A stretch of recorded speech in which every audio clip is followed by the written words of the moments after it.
계속해서 21번 문제 보겠습니다. 가에 들어갈 용어로 옳은 것은 이라고 나왔죠. 어떤 용어가 들어가는지 한번 볼게요. 내용. 조선시대 향촌 자치기구랍니다. 수령을 보좌하고요. 향리를 감찰하는 역할을 담당했다고 하죠. 좌수와 별감을 두었으며 향사당 향청이라고 하는 별칭을 두었다. 뭐 여기 내용들이 다 나와 있습니다. 키워드들이 싹 들어가 있습니다. 자, 어떤 기구일까요? 조선시대 대표적인 향촌 자치기구. 예. 유양소가 되겠죠, 유양소. 예, 매우 쉬운 문제, 1점짜리지 않습니까? 그죠? 네. 나머지 보기도 한번 볼게요. 1번 상평창입니다. 고려시대, 조선시대까지 이어진 물가 조절 기간이에요. 이름에서도 알 수 있듯이 항상 어떻게 합니까? 물가를 평평하게 두는 거야. 상평창. 자, 성균관. 조선시대 최고 교육기관의 모습을 가지고 있는 기관입니다. 이거는 사실 조선시대 때 만들어졌다기보다는 고려 말에 만들어졌어요. 고려 말 충렬왕 때 이제 성균관이 만들어지고요. 그 이후에 이제 공민왕 때 재정비 과정을 거친 다음에 조선시대 때 최고 교육기관으로서 자리 잡게 된다. 4번에 도병마사 같은 경우는 고려시대 때 국방 군사 문제를 다루던 임시기구였습니다. 자, 그런데 여기에는 누가 모였냐? 바로 중서문화성의 재신과 중추원의 출미과 같은 고위 관리들이 모여서 이곳에서 회의를 거쳤단 말이에요. 자, 이것이 발전하게 되면서 고려 후기 때는 도당이라든가 도평의사사로 불리면서 국정 최고기구의 또 모습을 보이고 있다. 이렇게 여러분들 알아두시면 되겠고요. 5번 전민변종도감은 고려말 공민왕 때 공민왕이 신돈, 승려 신돈을 등용을 해서 권문세족이 불법적으로 소유했던 토지와 노비를 몰수합니다. 자, 그러면서 토지는 본래 주인에게 돌려주고요. 그 다음에 이제 노비는 양민으로 풀어주는 그것을 맡았던 그 기관이 바로 전민변정도감이었다라고 생각해 두시면 되겠습니다. 아시겠죠? 네, 22번 갈게요. 다음과 같은 과정을 거쳐 제작된 책에 대한 설명으로 옳은 것은 어떤 책인지, 어떤 서적인지 한번 볼게요. 춘추관에서 실록청이 설치됐고요. 자료를 수집을 통해서 편찬을 합니다. 완료 후에는 사고에 보관한다라고 나왔습니다.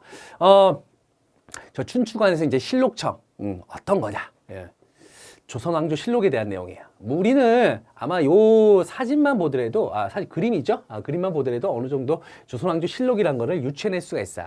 자, 여기 보면 사고에 보관한다. 예, 완료 후에 사고에 보관합니다. 그리고 이제 이 조선왕조 실록 같은 경우는 왕이 있을 때 모은 기록을 가지고 왕이 서거하신 후, 돌아가신 후에 이제 이걸 작성하게 되는 거죠.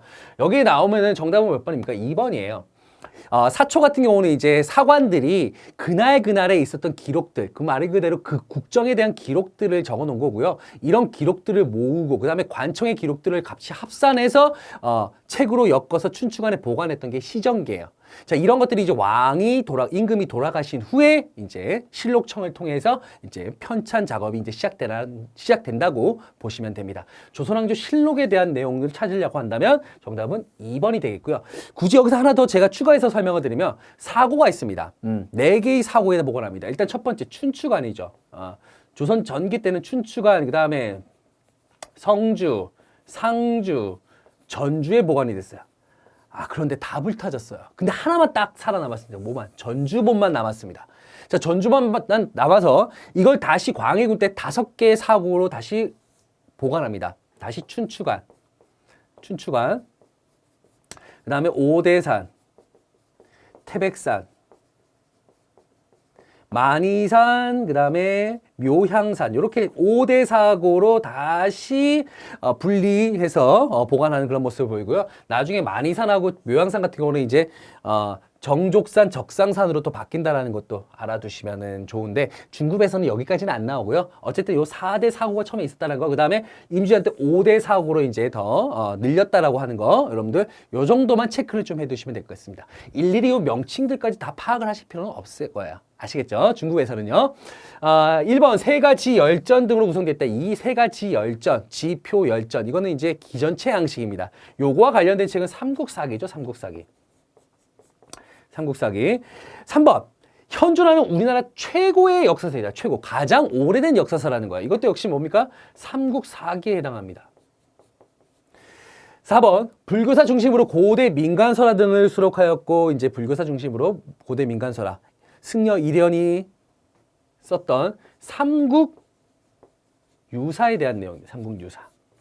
5번 고조선부터 고려 말까지의 역사를 편년체 서술을 했다. 자, 우리 앞에서 제가 세 가지 열전, 이거는 인물 중심이고요. 어떤 하나의 주제사 중심으로 이제 서술이 되었다고 한다면, 편년체 같은 경우는 제가 항상 말씀드립니다. 뭡니까?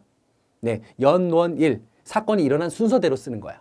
우리 조선왕조실록도 편년체 양식입니다. 편년체 형식으로 쓰였다는 거 알고 가셔야 됩니다. 아시겠죠? 자, 이건 뭘까요? 역사서인데 고조선부터 고려말까지. 이거는 성종 때에 서거정이라고 하는 사람이 썼던 동국 통감에 대한 내용입니다. 아, 중급 이것까지 알아야 되냐라고 했을 때 사실 이 동국 통감 같은 경우는 중급에서는 거의 나오지 않습니다만은 이번 시험이 좀 어렵게 출제되다 보니까 이런 내용들도 좀 이렇게 중간중간에 많이 섞이기도 했습니다. 하지만 이게 조선왕조 실록이고 조선왕조 실록에 대해서 어느 정도 여러분들이 파악이 가능하시다면 조금 어려운 어떤 내용들이 나올지 할지라도 정답을 어느 정도 추려낼 수가 있을 수 있다는 거죠. 자, 넘어가겠습니다.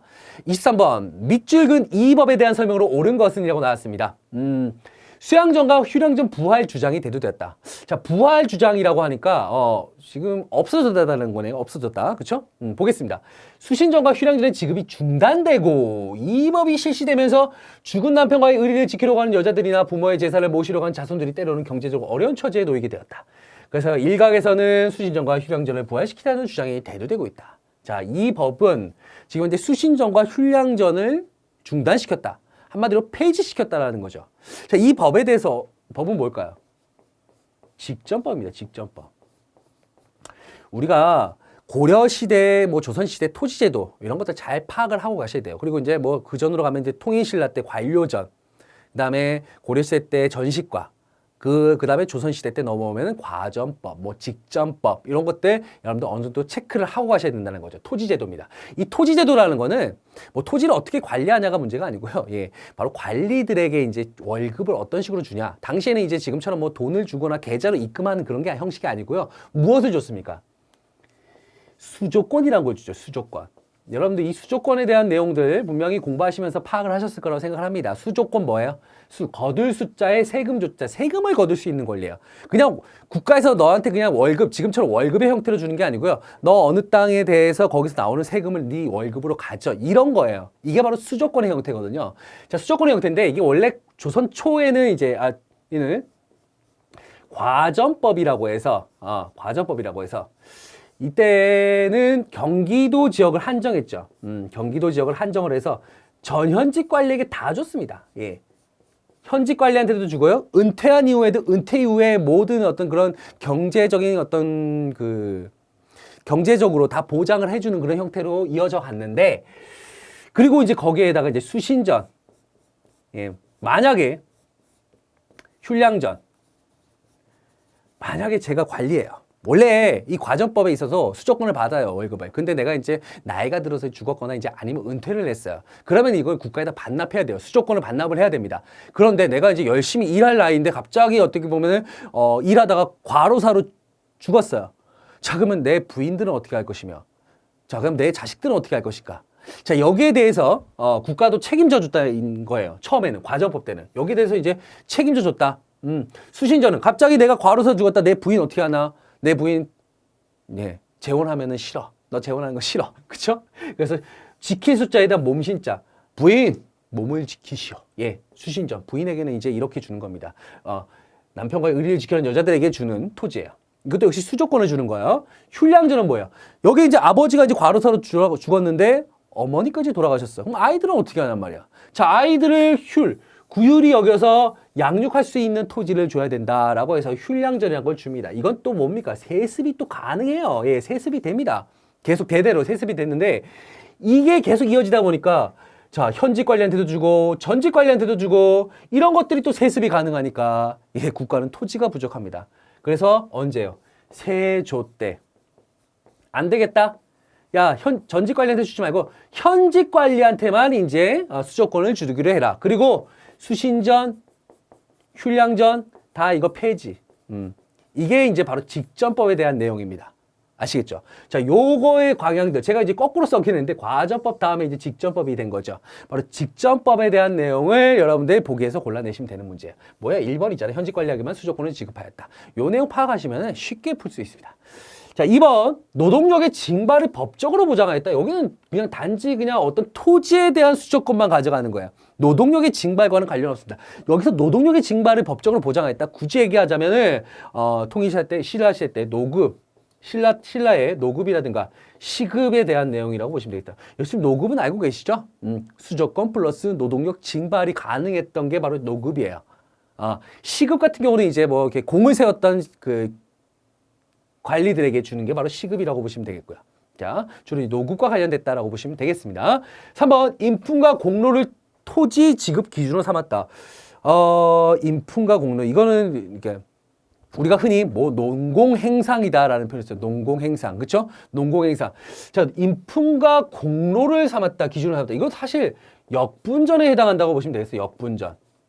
역분전. 역분전이란 건 태조 왕건, 고려가 이제 그 고려를 건국한 이후에 거기에 대해서 이제 공로를 세운 어떤 사람들에게 이제 토지를 줄 때 너 역할이 뭐였어? 그 역할에 따라서 나누어 주는 토지다라고 해서 이제 역분전이라고 했었죠. 인품이 들어갔다라는 거. 저 사실 인품과 공로를 준다고 하는데 역분전이 바로 인품과 공로를 토지 지급 기준으로 삼았어요. 여기에 이제 나중에 경종 때 가면은 전시과 제도가 이제 시작됩니다. 이제 처음 됐다 해서 이제 우리가 시정전시과다라고 합니다. 시정전시과. 제가 거꾸로 썼는데 전시과인데 시정전시과예요. 이 경종 때인데 이때까지도 여전히 아직까지 어떤 객관적인 기준이 아닌 주관적인 기준에 인품이 들어갔다는 거예요. 여기서는 이제 뭡니까? 인품 플러스 관직이 되겠죠. 인품 플러스 관직. 자, 그래서 3번은요, 역분전에 대한 내용이고요. 4번, 부족한 재정을 보충하기 위해 결작을 부과했다. 이거는 조선 후기 때, 영조 때 실시했던 균역법이죠. 균역법. 균역법에 이제 군포 두 필을 한 필로 줄인 거잖아요. 그러면 이제 재정이 부족하잖아요. 그 부족한 재정을 지주들에게 결작이라고 하는 이름으로 걷어들이기도 하고요. 뭐 선무군관포를 걷어들이기도 하고요. 왕실에서도 이제 어염세, 그 다음에 선박세 같은 것들을 내놓기도 했다라는 거 알고 계실 겁니다. 5번 선해법이라는 이름으로 경기도에서 처음 시행되었다. 선해법. 이거 뭐에 대한 내용일까요? 대동법에 대한 내용이에요. 대동법. 대동법은 원래 특산물을 이제 납부를 했었는데 특산물을 납부하던 것을 이제 쌀, 그 다음에 포, 그 다음에 동전으로 납부하는 방식으로 바뀐 게 대동법이죠. 왜냐하면 중간에 박납의 폐단이라 해서 중간에 박납업자들과 하급관리들이 중간에 농간을 많이 부리다 보니까 이거 그냥 곡물, 토산물 거두지 마. 그냥 차라리 원래 거둔 대로 쌀에 토지 결수에 따라서 걷어들여 라고 하면서 바뀐 제도가 바로 대동법이라고 보시면 되겠고요. 이거를 실시했었던 관청이 선해청이거든요. 선해청이었기 때문에 이 법도 이제 선해법이라고 불리기도 했다라는 거 그렇게 알아두시면 되겠습니다. 자, 정답은 1번이 정답이 되겠습니다. 24번 갈게요. 다음 인물 카드의 주인공으로 옳지 않은 것이 아니고 옳은 것이네요. 그쵸? 옳은 것은입니다. 자, 생물연도는 이제 태어난 연도와 이제 돌아가신 연도 1544년부터 1610년. 호는 사명당이라 불렀습니다. 활동은 임진왜란 때 의병을 이끌고 평양성의 전투에서 활약했다고 하고요. 1904년 선조의 명령으로 일본에 파견되었다라고 나왔습니다. 보니까 임진왜란 때 의병을 이끌고 전투에서 활약했다. 그리고 사명이라고 혼을 가지고 있습니다. 우리는 이걸 파악할 수 있어요.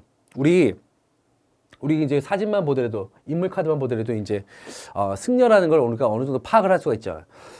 임진왜란 때 이 승려 출신으로서 이제 이런 의병 활동에 참여했던 인물, 대표적인 인물이 누가 있냐면 휴정이 있어요. 휴정.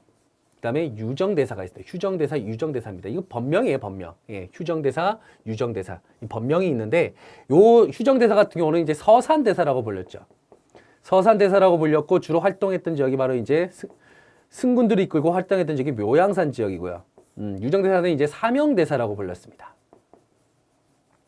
사명대사로 불렸고 휴정의 제자이기도 했죠. 제자. 예. 요 제자예요, 제자. 예, 제자라고 보시면 되겠고요. 주로 이제 금강산 지역에서 활동을 많이 했었거든요.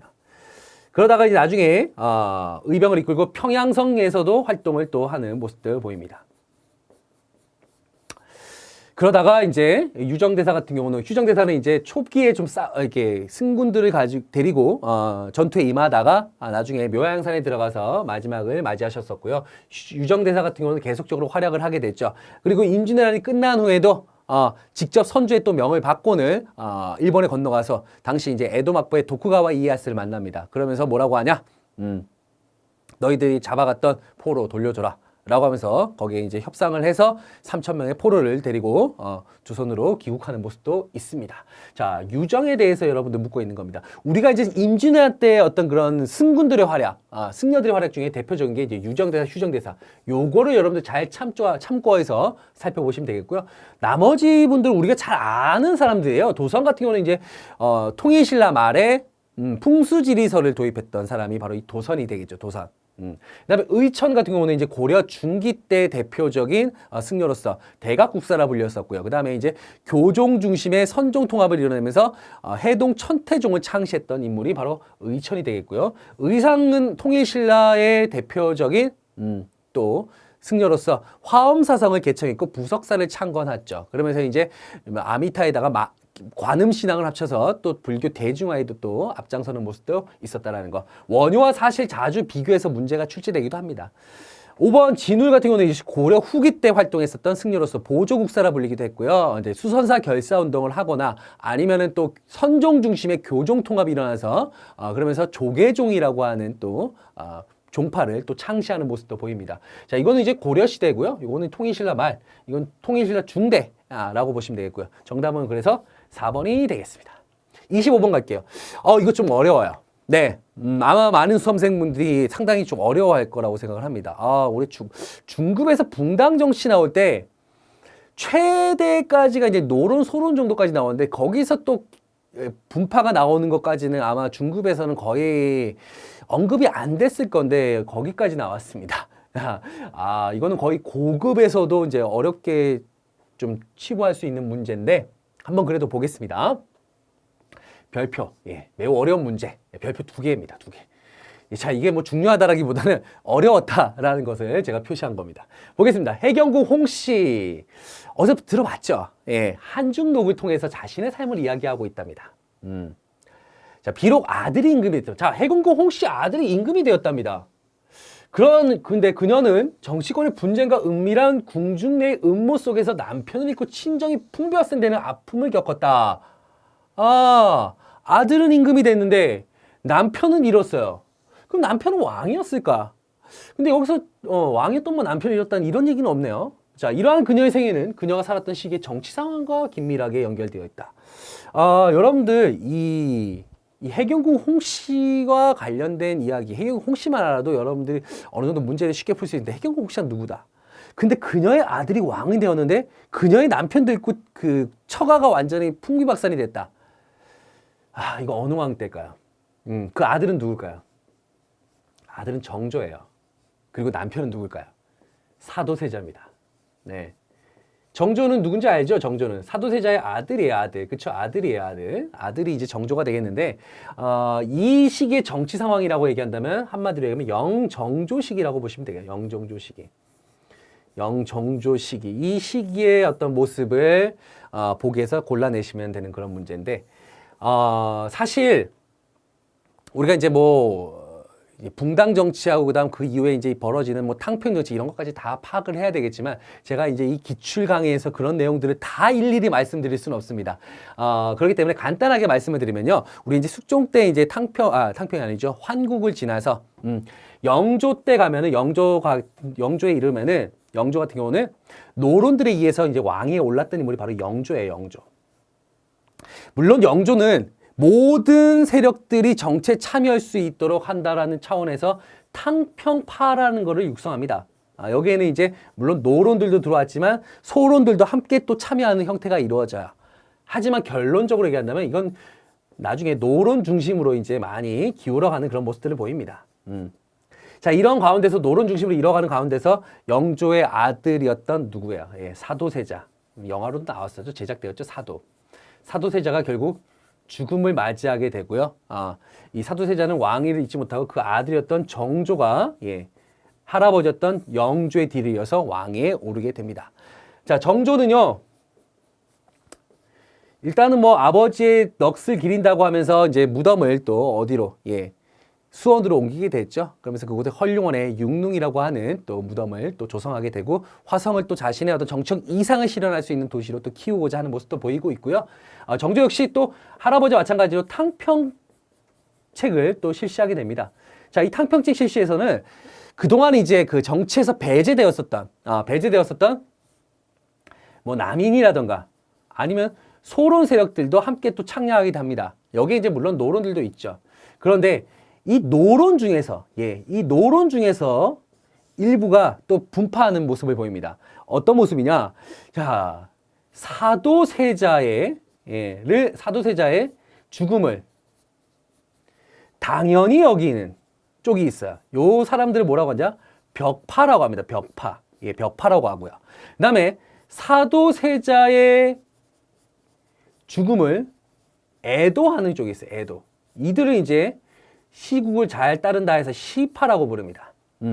자, 이게 이제 여기서 이제 노론 간의 또 분파가 이루어지게 되고요. 주로 이제 정조시기 때는 바로 이제 아버지였던 사도세자를 기리는 거니까 사도세자의 죽음을 애도하는 이 시파를 중심으로, 요게 아닙니다. 예, 시파를 중심으로 해서, 남인과 노론, 소론들이 참여하는 이런 탕평책의 어떤 탕평 정치의 모습이 이루어지고 있다라는 거 여러분들 이렇게 기억해 두시면 되겠고요. 정조가 죽은 다음에는 이제 이거 벽파 세력이 이제 중심이 돼서 이제 또 시파 세력을 또 억압하는 그런 모습들이 또 보인다는 거. 그게 이제 바로 이제 신유박해 같은 이런 천주교 탄압 사건을 통해서 또 발생하는 그런 모습들도 보입니다만은 어찌됐든 이게 사실 중급에서는 나올 만한 그런 어떤 그 난이도가 아닌데 나왔어요. 그래서 이때는 이제 벽파와 시파의 대립이 이제 심화되는 시기, 바로 정조시기입니다. 정조시기. 그러니까 이렇게 생각하시면 됩니다. 우리가 만약에 벽파와 시파 이런 것까지 외워야 되라고 한다면 사도세자를 딱 여러분들 중간에 세우시고요. 사도세자의 죽음을 당연히 여긴다. 근데 아주 사도세자에 대해서 냉정하다. 벽과 같은 존재야. 벽과 같은 존재 같다. 벽파. 예, 이렇게 생각해 두시고요. 사도세자를 아주 그냥 좀 애도하고 슬퍼하는 그런 부류의 사람들, 시파라고 생각하시면 되겠습니다. 이건 다 노론에서 분파가 된 거라고 생각하시면 되겠고요. 정답은 그래서 1번이 정답이 되겠고요. 2번, 왕권 강화로 해서 비변사를 혁파했다. 비변사 혁파한 건요. 세도 정치가 끝난 다음에 고종 때예요. 고종 때. 그러니까 누가 했냐? 이걸 주도했던 사람이 누구였냐? 흥선대원군이죠. 흥선대원군. 이것도 근대사와 또 관련이 있는 거고요. 3번 자의대비. 자, 이거는 이제 자의대비라고 한다면 인조개비입니다. 인조개비. 인조가 이제 두 번째 중전을 맞아들인 거죠. 자, 자의대비의 복상 기간을 둘러싼 상복을 얼만큼 있느냐에 따라서 예송이 발생했던 거. 역시 조선 후기 때 현종 때죠. 현종의 아버지가 이제 효종이잖아요. 효종이 이제 돌아가셨어요. 효종이 돌아가신 다음에 당시 이제 대왕 대비마마, 현종이 이제 대비마마죠. 그 대비마마였던 인조개비, 바로 자의대비가 상복을 얼마나 입느냐. 여기 이제 서인들은 3년설, 여기 이제 남인들은 1년설 주장해갖고 서로 안 맞으면서 서인들이 채택되었다가 또 2차 예속 논쟁이 또 발생하죠. 이때는 효종 B가 죽었어요. 현종의 어머니가 이제 효종 B가 죽은 다음에 상복은 또 얼마 입느냐. 처음에 서인들은 9개월설, 그 다음에 서인들은 1년설, 그 다음에 남인들은 9개월설. 여기에서 또 이제 남인들이 승리를 거두고 정권을 또 장악하는 그런 모습들 보입니다. 지금은 뭐 상당히 좀 우스운 건데, 그때 당시엔 그런 어떤 예법, 예학 같은 것들이 상당히 중시 여기는 시대였다라고 보시면 되겠고요. 현종 때입니다. 4번, 조의제문의 내용이 빌미가 되어서 모사화가 발생했다. 이거는 언제죠? 연산군 때죠? 연산군 때. 김일손이 자신의 사초에다가, 우리 앞에서 조선왕조실록 배웠죠. 그 사초에다가 김종직이, 자신의 스승이었던 김종직이 쓴 조의제문, 의제를 슬퍼한다라고 하는 걸 보니까 자신 당시 연산군의 할아버지 때를 한마디로 비판하고 비난하는 글이 여기 사초에 딱 실린 거니까 갖고 와봐 하면서 거기서 이제 승질이 나서 관련된 살인들을 싹 죽였던 사건. 그게 바로 모사화입니다. 5번, 이주전랑의 임명을 둘러싸고 살인이 동인과 서인 나누었다. 이거 선조 때입니다. 구제기자 선조 때. 그 당시 상황이니까 정답은 1번이 되겠고요. 좀 많이 어렵습니다. 중급치고는 상당히 어려운 문제라고 보시면 돼요. 자, 26번. 가에 들어갈 역사형으로 옳은 것은이라고 나왔죠. 보겠습니다. 조선후기 지주나 대상인 등이 동전을 재산으로 간주하여 이를 간직해 두고 사용하지 않음으로써 발생하는 동전 유통량의 부족. 그러니까 동전이 부족하다. 동전이 황폐화됐다. 동전이 황폐화됐다. 전황예. 정답 4번. 쉽죠? 예. 간단하게만 말씀드리면요. 우리가 그 동전, 조선 후기 때 이제 숙종 때 상평통보라고 하는 이제 엽전이 이제 발행이 되기 시작해요. 사실 그 전까지만 재산 축적의 수단은 뭐였을까? 주로 이제 뭐 쌀 같은 것들이죠. 쌀이라든가 뭐 이렇게 곡식 같은 것들을 쌓아두고 자신의 재산을 좀 자랑하고 이제 표현하기도 했었는데, 그래서 우리가 이런 말이 있지 않습니까? 뭐 천석군, 만석군. 예. 지금으로 치면 뭐 백만장자, 억만장자라고 보시면 되겠습니다. 그만큼 이제 부자들이다라는 건데, 근데 이제 그런 어떤 곡식 같은 것도, 곡물들은 어떻습니까? 뭐 쥐 같은 거 파먹을 수 있고, 이게 이제 언제든지 재산이 항상 이제 축적된 재산을 예, 갉아먹는 그런 경우도 생길 수 있죠. 그런 뜻밖의 일로 인해서. 하지만 이제 동전 같은 경우는 누가 파먹지도 못하지 않습니까? 예. 그러다 보니까 자신의 재산 축적을 보여주기 위해서, 쌓아두기 위해서 동전을 모으자마자 바로 다 창고에다 집어넣는 거야. 그러다 보니까 시중에 유통되는 동전이 없는 거죠. 이러면서 이제 뭐가 생깁니까? 바로 인플레이션 현상이 발생한다라고 보시면 되겠습니다. 동전의 가치는, 화폐 가치는 올라가고 물가 가치는 떨어지는 인플레이션 현상. 뭐 이런 현상이 발생한다. 저도 후기 때 이제 전황이라고 하는 현상이 발생했다라고 보시면 되겠어요. 자, 정답은 그래서 4번이 되겠고요. 나머지 한번 보시면 광작. 이 조선 후기 때 바로 이양법, 바로 모내기법의 어떤 발달과 더불어서 노동력이 절감되고 생산량이 증가하면서 이를 통해서 돈을 모은 이제 분홍들이 더 넓게 땅을 경작하는 그런 현상을 우리가 광작이라고 표현하죠. 넓을 광자에 경작할 작자 써서요. 2번 방납이라고 한다면 원래 조선 전기 때까지 주로 토산물, 그 지역의 토산물을 이제 내야 되는 공납이라고 하는 수취제도가 있었습니다. 그런데 만약에 자기 지역에서 나오지 않는 그런 또 공납, 그 토산물을 요구할 때도 있었는데, 그럴 때는 이제 누가 대신 내줘야 되는데, 그 대신 내주는 사람들이 누구였냐? 바로 하급관리라든가 그 방납업자들이라고 하는 상인들이에요. 이들이 이제 이거를 대신 내주고, 관청에 대신 내주고, 그거를 좀 더 거기다 이자를 훨씬 더 붙여서 예, 많은 이득을 보았던, 그게 이제 바로 방납의 폐단이 된다는 거죠. 그 활동이 바로 방납이라고 보시면 되겠습니다. 잠체라고 하는 건 역시 조선 후기입니다. 조선 후기 청나라부터로 은의 수요가 많아지기 시작하면서 은광이 개발됐죠. 민영의 형태로 설점수세라 그래서 이 광산을 만들면서 국가에다 세금만 내면은 이제 광산을 운영할 수가 있는 거예요. 그러면서 은광, 금광 등이 개발되는데 이게 너무나 심각해지니까, 너무나 마구잡이로 막 개발이 되니까 정부에서 광산 통제, 경영을 통제하는 그런 모습들을 보이는데, 이게 돈이 되잖아요. 돈이 되니까 몰래 채굴하는 현상들이 또 많이 발생합니다. 그게 바로 잠체라고 보시면 되겠고요. 향전이라고 한다면 이제 이게 향촌에서 발생했던 전쟁이에요. 전쟁. 이게 뭐냐? 기존에 있었던 그 지방 사족들이 원래 있을 거야. 기존의 사족들이 있을 거야.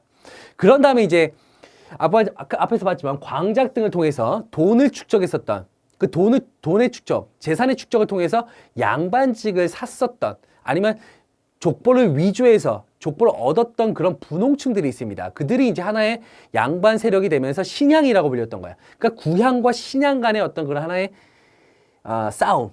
요거를 이제 향촌에서의 전투다, 전쟁이다 해서 향전이라고 불리기도 했다라는 거, 이렇게 기억하시면 되겠습니다. 27번 갈게요. 가나 종교에 대한 설명으로 옳은 것은이라고 나왔습니다. 자, 용담정, 절두산 순교지 나오는데, 종교죠, 종교. 어떤 종교인지 볼게요. 최재우 하면은 뭐예요? 예. 이걸 창시했던 어떤 종교? 동학이죠. 예. 이거 되게 쉽습니다. 동학이라고 하는 종교다. 병인박해, 우리 박해라고 하는 건 종교적 탄압을 얘기하고 있어요. 병인박해는 1866년도 당시에 이제 프랑스 선교사 9명이랑 그다음 당시에 이제 한 8,000명에 이르는 우리 천주교 신자들을 아주 죽였던 사건. 이게 절두산 성지가 왜 절두산이냐면요. 자를 절자에 머리 두자입니다. 머리를 다 잘라갖고 이곳에 묻었다 해서 절두산 성지가 순교지가 된 거야. 아시겠죠? 요건 천주교와 관련이 있는 거야. 천주교. 자, 이걸로 인해서 이제 중국에 있었던 프랑스 함대가 쳐들어온 거 아니에요. 그게 이제 병인 양요가 되겠죠. 네. 자, 동학과 천주교에 대한 설명 옳은 거 고르면 됩니다. 1번 중광단 결선을 주도하였다. 중광단, 대표적인 만주에서 활동했었던 대표적인 무장투쟁 단체입니다. 이거는요, 어느 단체, 어느 종교와 관련이 있냐? 우리 민족 종교인 대종교와 관련이 있다라고 보시면 돼요. 대종교. 오철과 나교가 이제 창시했었던 당군을 숭배하는 그런 어떤 종교가 바로 대종교라고 보시면 되겠습니다.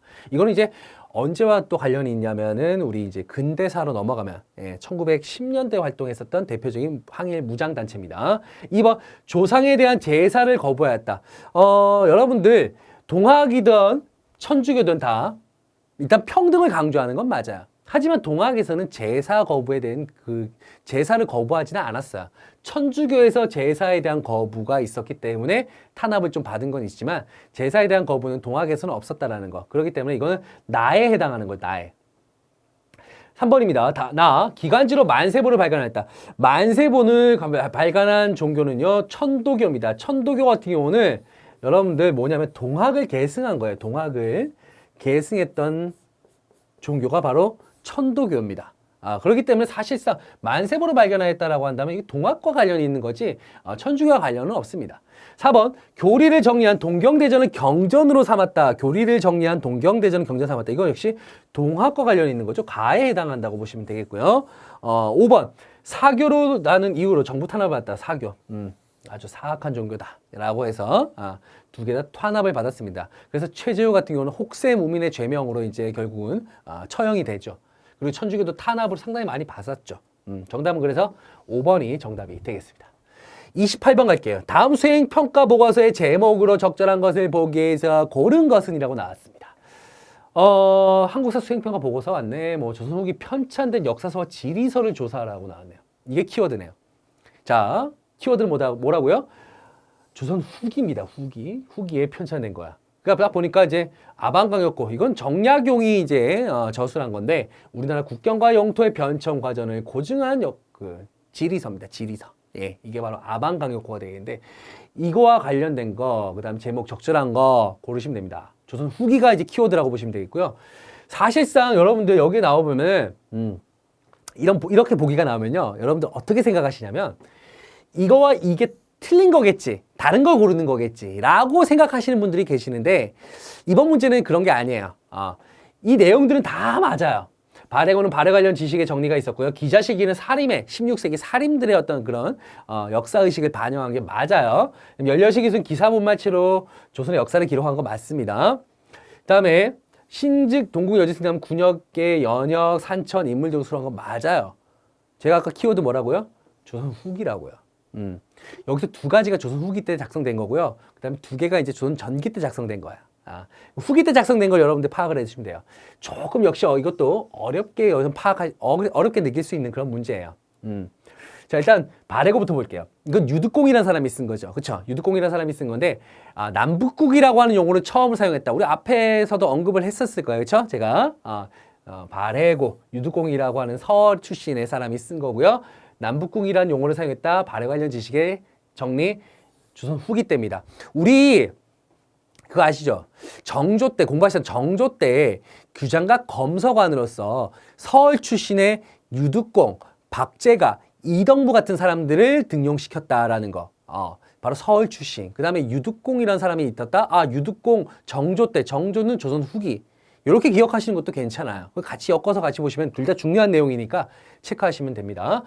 니은 기자식이니 16세기 사림의 역사의식. 우리는 지금 현재 역사서에서 기자라는 거 배우지 않습니다.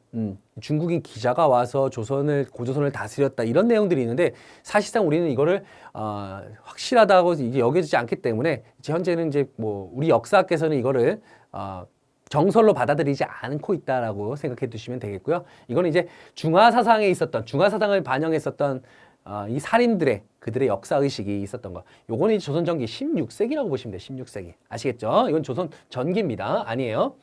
연려시 기수. 이걸 쓴 사람은 이제 이긍익이라는 사람이죠. 당시 조선시대 정치 문화를 실증적, 객관적으로 정리한 서적이 바로 이제 연려시 기술입니다. 이거는 이제 기사본말체로 썼다. 이거 역시 조선 후기가 맞습니다. 예, 조선 후기 우리 이제 국학 연구할 때 여러분들 파악하실 수 있어요. 여기서 이제 여러분들 좀 어려운 게 우리 앞에서도 이제 막 기전체 나오니까 막 거기서 이제 막 머리가 막 지끈지끈 거리는데 갑자기 또 기사본말체 나오니까 여러분들 더 머리가 지끈거립니다. 다시 한번 얘기하자면 정리하겠습니다. 기전체라고 하는 건 대표적인 서적이 이제 삼국사기가 있다라고 했죠. 이거는 이제 인물과 아니면은 주제별로 해서 이제 이런 역사를 정리한 것이 바로 이제 기전체가 되겠죠. 열전, 그 다음에 본기, 열전, 지표. 그래서 이제 임금의 이야기, 신하들의 이야기, 그 다음에 이제 어떤 제도적인 이야기들, 뭐 이런 것들이 이제 주제, 인물별로 이렇게 작성된 게 기전체가 되겠고요. 편년체는 연, 월, 일, 사건의 어떤 순서대로, 시간의 순서대로 이제 정리한 게 바로 이제 편년체가 되겠고요. 여기서 이제 또 새롭게 나온 게 기사본말체예요. 이거는 뭐냐면 사건의 경과를 중심으로 해서 서술된 방식이에요. 그러니까 어떤 사건에 대해서 발단, 전개, 그 다음에 결과 이런 것들을 순서대로 작성해갖고 사건의 어떤 그 과정을 중심으로 서술된 게 기사본말체. 바로 연려실 기술이 그렇고요. 또 다른 게 뭐가 있냐면 삼국 유사도 바로 이 기사분말체 양식이라는 거 좀 기억을 해두시면 좋습니다. 아시겠죠? 자, 리을 신증 동국 여지승남 이건 중종 때예요. 중종 때 한 건데 원래 성종 때 동국 여지승남이라는 게 있었어요. 성종 때 있었는데 이것도 역시 9년의 연역, 산천, 그 다음에 인물 등 그 다음 풍속들 이런 것들이 다 기록되어 있는 건데 이것을 좀 더 보완한 게 중종 때 만들어진 신증 동국 여지승남이라고 보시면 되겠습니다. 증보한 거야. 다시 이제 업그레이드 판이 만들어진 거라고 보시면 되겠습니다. 요거는 이제 중종 때니까 우리 조선 전기 그쵸? 16세기가 되겠죠. 정답은 그래서 기역과 디귿 정답은 2번이 되겠고요. 상당히 어려우니까 뭐 틀려도 사실 뭐 이렇게 틀릴 수밖에 없을 수도 있어요. 사실은. 예. 그렇게 좀 어렵다라는 거 기억해 두시고요. 아, 이거 못 풀었다고 해서 실망하지 마세요. 아시겠죠? 자, 29번 가겠습니다. 가에 대한 설명을 옳은 것을 보기 위해서 고른 것은 자, 가는 양반 사대부의 자손이지만 사대부의 자손이랍니다. 일단. 근데 여기서 이미 끝났네요. 첩의 자식이라고 해서 아버지를 아버지라 부르지 못하고 가문의 대를 이을 수도 없었답니다. 자, 첩의 자식. 이들을 뭐라 그럴까요? 우리가 서얼이라고 합니다. 근데 첩의 자식이에요. 두 번째 부인의 자식이라는 거죠. 두 번째 부인의 자식인데, 우리가 이제 양반 중에서도 이제 두 번째 부인을 두는 경우가 이제 또 양반을 두는 경우가 있어요. 양반집 처자를 또 부인으로 삼는 경우가 있어요. 우리가 이제 그래서 조선시대 때 처첩제라고 하죠. 처첩제. 처와 첩을 두시둔다. 원래 또, 한 명만 두는 게 맞는 건데, 이게 처첩제라는 것도 양반들이 자기신들의 또 뜻에 맞게 이렇게 또 만들어 버립니다. 예. 그래서 양반들, 두 번째 부인도 이제 양반의 어떤 그 처자다. 그들을 이제 서자라고 부르고요. 만약에 그때 양반이 자기네 집안에 있는 가솔들 중에서 이제, 어느 한 연호비, 그쵸. 연호를, 간호 중에서 연호를 이제 뭐 이렇게 해서, 거시기해서 이제 아이를 낳았을 경우, 거기서 나온 아들을 뭐라고 부른다? 얼자라고 부른다. 얼자. 그래서 서자, 얼자 합쳐서 그냥 서얼이라고 불렀던 거예요. 아시겠죠? 자, 이 서얼들에 대해서 이제 여러분들이 보기에서 골라내시면 되는 문제인데 기억 볼게요. 호족 세력과 연계해 사회개혁을 추구했다. 아유, 호족 세력이 지금 어느 쪽 호족 세력입니까? 그쵸? 예, 이거는 이제 통일신라 말부터 고려 초까지 있었죠. 그리고 이제 연계해서 했다는 건 사실상 어떤 통일신라 말이에요. 그쵸? 신라 하대에 대한 설명이니까 얘네들은 뭐냐면 육두품과 관련됐다고 보시면 돼요. 육두품. 그죠? 우린 지금 서얼에 대해서 하고 있습니다. 자, 니은 보겠습니다. 아니에요. 정조 때 규장과 검서관으로 발탁되기도 했다. 제 앞에서 제가 바로 말씀드렸지 않습니까? 그쵸? 유득공, 바레고스는 유득공 같은 경우는 서울 출신이라고요. 유득공, 박제가, 그 다음에 이덕무 같은 이런 서얼들이 정조 때 규장과 검서관으로 발탁되고 등용되었다. 맞는 내용입니다. 자, 디귿, 청요직 진출을 주장하는 통청운동을 전개하다. 자, 청요직이라고 한다면 관품은 좀 낮아요. 그런데 상당히 좀 끝발이 있는 좀 관직이라고 보시면 돼요. 품은 좀 낮지만 또 끝발이 있거나 좀 다른 어떤 사람들이 좀 살살 기는 그런 관직이 바로 청요직입니다. 대표적으로 이제 뭐 삼사 같은 경우라든가 아니면 뭐 이조 전랑 같은 것들이 이제 대표적인 청요직이라고 볼 수가 있는 거죠. 자, 이런 것들에 대한 진출, 이런 어떤 관직으로의 진출을 주장하는 통청운동이 전개되었다. 맞습니다. 또한 이제 임진왜란 납속책 등을 통해서 이제 또 양반직으로 이제 또 올라가는 경우도 있었고요, 물론. 정답은 그래서 맞는 내용이고요. 자, 디귿 맞는 내용. 자, 디귿을 보겠습니다. 사회적 차별을 타파하고자 조선 형평사 조직했다. 이것도 역시 근대사. 우리 일제강점기 때와 연결할 수 있습니다. 자, 형평사라고 했습니다. 형평운동. 우리 근대사 제대로 공부하셨다면 형평운동 아실 거 계실 거예요. 형평운동. 형평운동은 백정들의 사회적 차별을 폐지하기 위해서 백정들이 진주에서 결국 결속을 통해서 운동을 펼쳐나간다. 1923년도에 진주에서 조선 형평사가 조직이 되는 거죠. 20년대의 모습입니다. 요거는 이제 어느 신문과 관련되냐? 백정과 관련돼요. 백정. 조선시대 백정은 주로 이제 우리가 소돼지, 도살업자들, 소돼지 잡는 도살업자들을 이제 백정이라고 불렀었죠. 천민 출신입니다. 그런데 사실 1894년 갑오개혁이 이제 가보개혁을 통해서 법적으로 신문제가 폐지됐음에도 불구하고 여전히 백정들의 차별은 계속되었다는 거죠. 그래서 이제 이런 운동이 벌어지게 된 겁니다. 자, 이건 서울대건 관련이 없으니까요. 정답은 니은 디귿 3번이 정답이 되겠습니다. 30번 갈게요. 다음 퀴즈 정답으로 옳은 것은 자, 이거 좀 쉽습니다. 중국에서 활동하던 선교사 마테오 리치가 제작한 세계지도랍니다. 이광정 등의 조선에 소개되어서 조선인들의 세계관에 영향을 끼쳤습니다. 이 지도는 무엇일까요? 고려 만국전도, 마테오 리치, 고려 만국전도.